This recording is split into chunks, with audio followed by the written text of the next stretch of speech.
Hi, Gene here with today's thought, and today we're going to be talking about economics, in general economics, but specifically a gentleman named Jared Bernstein. You may have heard the name, but you can be forgiven if you haven't. Who is Jared Bernstein? Jared Bernstein is, as I speak, the chairman of the United States Council of Economic Advisors, which in shorthand means he is the chief economic advisor to the President of the United States.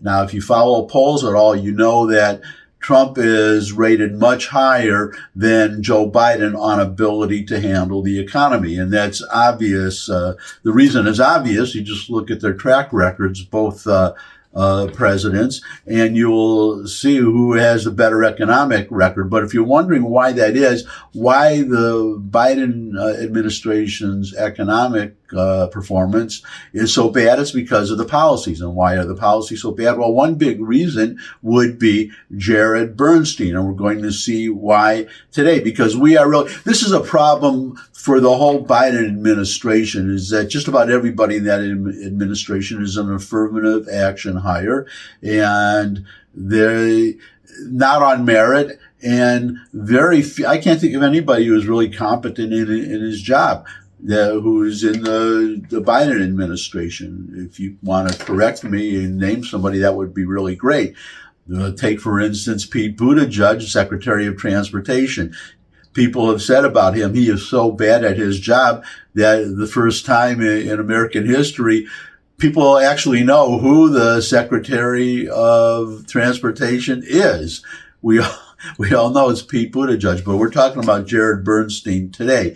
Now, Jared Bernstein, if you're the chief economic advisor, you should have some background in economics. Now, here is from a gentleman, John Conrad.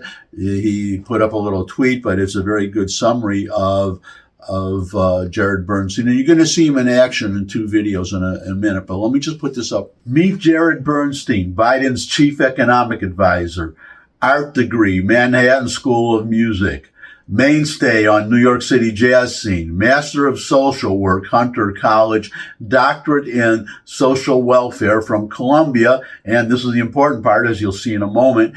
Can't answer in economics, which is not surprising. You just saw his background. Not only no background in economics, but no background in any hard subject at all. When I mean hard, I mean like hard science, engineering, something like that, where you deal with facts and figures. His entire background is music and social work. That's basically it. And he is advising the President of the United States. Now, let's see him in action. Now, this idea that he can't answer a basic economics 101 question, you're going to see right now a video where it has to do with modern, this is one of the problems that we're having, something called modern monetary theory, which in a nutshell is that you can print as much money as you want and you won't cause inflation. And that raises obvious questions, such as why does the United States have to borrow money and issue treasury bills if we can just print all the money that we want and it's fine? Why do we have to borrow money? Why do we have to have taxes? That's a good question. Why do we have to have any kind of income tax or excise tax or sales tax or any tax at all if you're the federal government?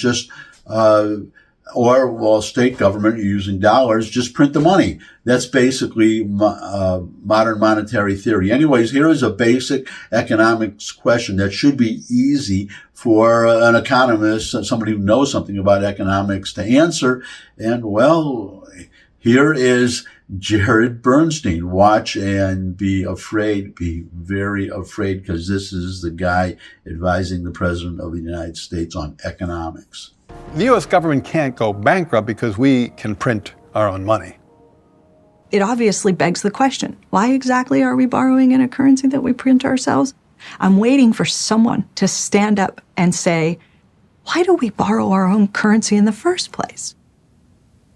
Like you said, they print the dollar. So why does the government even borrow? Well,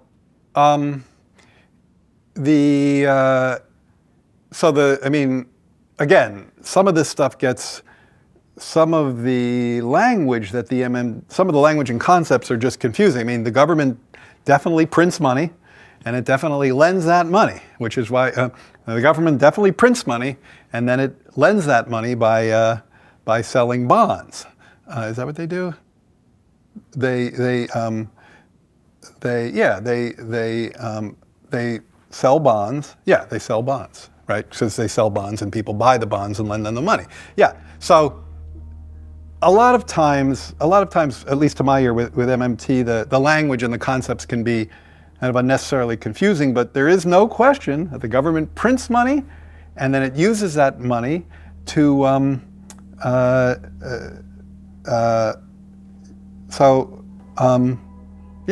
guess I can't really talk. I don't get it. I don't know what they're talking about. Like, because it's like the government clearly prints money. It does it all the time, and it clearly borrows.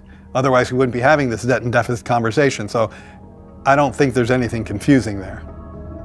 That, ladies and gentlemen, that gentleman that you just saw and heard, that is the person who is advising the President of the United States on economics. So if you want to know why, certainly in economics, well, I would say in all subjects, but we're talking about all issues, but we're talking about economics today, the most failed president of my lifetime. Easy, no contest. Even Carter was not that bad. So you're going to see now a video that is going to illustrate a problem that this administration has, which is we're heading into a presidential election. We have a president who is a total failure when it comes to economics.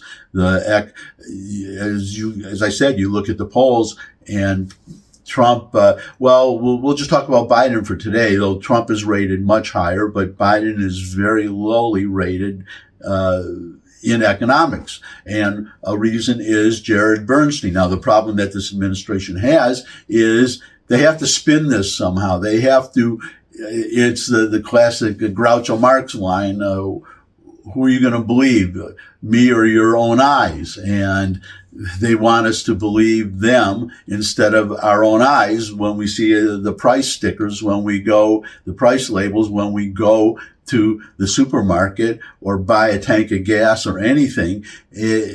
Inflation is much worse. So the problem that they're having, this is something that I mentioned in an earlier thought, that Biden has said at least twice that inflation, when I don't know what I'm doing too, I'm talking about one thing. When Biden took office, the inflation rate was 1.4%, but he said it, that's why I did too, because at least twice he said that the inflation rate was 9% when he took office, which is totally false. Now, what you're going to see, there is a show on the Fox Business Channel, Neil Cavuto. He had this interesting exchange with Jared Bernstein about this.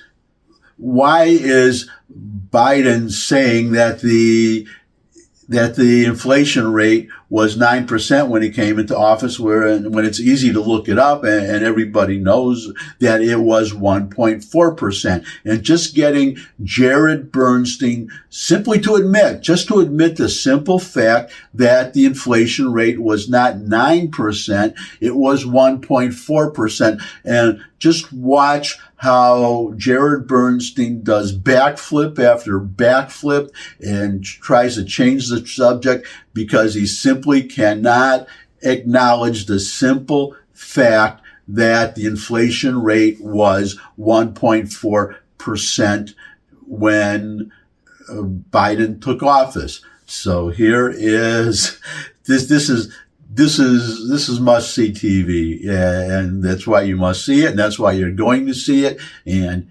here it is. Those areas. So not at all dismissive of America's concerns in that regard, Neil. All right, well, some might disagree with you on that, but I do want to get behind why the president keeps claiming this. This is what talking about inflation. Take a look. We have dramatically reduced inflation from 9% down to close to 3%. We're in a situation where we're better situated than we were when we took office. It was 9% when I came to office. 9%. But look, people have a right to be concerned. I think inflation has gone slightly up. It was at 9% when I came in, and it's now down around 3%. Jared, why does he keep saying that? You're his top economic, you're the head of the Council of Economic Advisors. Do you ever whisper in his ear, Mr. President, just to be technical about it, it was at 9% when you assumed office, it was 1.4%. It got as high as 9% in 2022. You brought it down from that, but it was never, ever, ever 9% when you came into office. So why does he keep saying it? Well, first of all, let me point out that in that very quote you played, the president talked about how concerned he was for households struggling with prices that he consistently That's not what I characterizes asked you. as too That's high. not what I asked Okay, you. so let me Why speak to does that. he keep misrepresenting Okay. this? He's making the point that the factors that caused inflation to climb to 9% were in place when he took office. I No, think it that's was not what by- he said. He said it was at 9%. It would eventually So by get to the- 9% a little over a year after that. But the fact of Well, the that's- matter is it wasn't 9%. So if I can't trust him quoting data in real time, why should I believe what he's talking about now? So the annual growth in core inflation in the second quarter of 21 was in fact about 9%. And his point about inflation down 60% off its peak is very much the case. So No, look, it wasn't. It was not again, at. It was not at that. So you're almost as bad as he is. Why can't you just say it was high? It got as high as 9%. You'd be accurate in saying that. And we have now brought it down, and we're struggling in around the 3% area. But it's better than it was. But instead, to hang Listen, it on his predecessor, that you inherited something that was through the roof when we were in the middle of COVID. It just seems to the American people, whether you're wait a second. Republican or Democrat, Hold you're on, Neil. lying. You're just lying. Well, hold on. I hear you. The president was making the point that I think is unequivocally true. The factors that took inflation to 9% were in place when he took That office. This is a not what he global- said, Jared. And you're a very smart guy with this stuff. You could just whisper, and he's a good friend of yours, obviously, thinks the world of you. Many others do as well. You could have just Thank told you. him, Chief, I got to tell you, Mr. President, whatever you say, you might even, in fact, call him Joe. That's how close you are. So and look, just I mean- say, sir, it was not 9%. Stop it with the 9%, because the more you say that, the more people don't believe what you're saying. Look, I think what the American people care most about is the It's fact truth. that inflation. The American people care inflation. about truth, Jared. Hold on, Neil. Neil, this only works if you let me talk, okay? You haven't answered my Inflation- question. I've asked it 5 times, five ways. And that's my thought for today. Make of what you just saw. Make of that what you will. If you could subscribe, that would really be great. Your opinions, your comments are always welcome below the video in the comments section. If you could share this video with anyone who would benefit from it, that would really be great. I guess Jared Bernstein is beyond help, or anybody in the Biden administration, or probably just about any Democrat. But if whoever you think would be helped by seeing what you just saw, share the video, but most of all, come back and see me again. I would love to see all of you again. And until I do see all of you again, bye.